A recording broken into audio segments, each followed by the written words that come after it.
Sam was so happy to have discovered from his dad a time travel machine.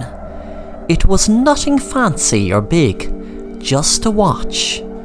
You set the time and press a button, and within seconds you whizzed either back in time or forward. He always was a big fan of JFK, but never got to see his inauguration speech, so was very happy to have a chance to travel back and see it and experience it in real life. He put in the time and date, and within seconds he couldn't believe it. He was actually standing in the middle of the crowd listening to John F. Kennedy give his inauguration speech. Twilight struggle, year in and year out, rejoicing in hope, patient in tribulation, a struggle against the common enemies of man, tyranny, poverty, disease, and war itself. Can we forge against these enemies a grand and global alliance, north and south, east and west, that can assure a more fruitful life for all mankind?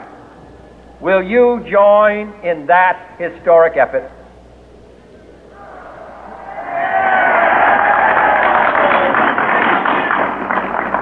In the long history of the world, only a few generations have been granted the role of defending freedom in its hour of maximum danger.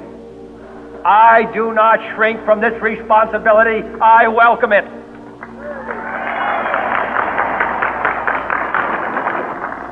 I do not believe that any of us would exchange places with any other people or any other generation. The energy, the faith, the devotion which we bring to this endeavor will light our country and all who serve it. And the glow from that fire can truly light the world. And so, my fellow Americans, ask not what your country can do for you, ask what you can do for your country.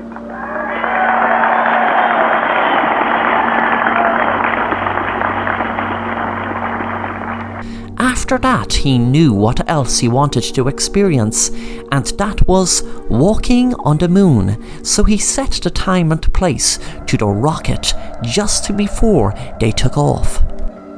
His experience was absolutely amazing. Sam felt like he was dreaming when he was actually hiding in the spaceship, ready to walk on the moon as soon as he had the chance. He knew they would be all in spacesuits and had his ready, so that would be also a good way to blend in and not be seen by the others. To be an outsider. Everything was going great until when Sam was walking on the moon. Somehow his time travel watch came off with a gust of air. He hadn't realized until then that it was the rocket taking off to go back to Earth. He watched his time travel watch float off to outer space as he floated the other way, knowing that he had no way of getting back to Earth and would starve to death floating in space.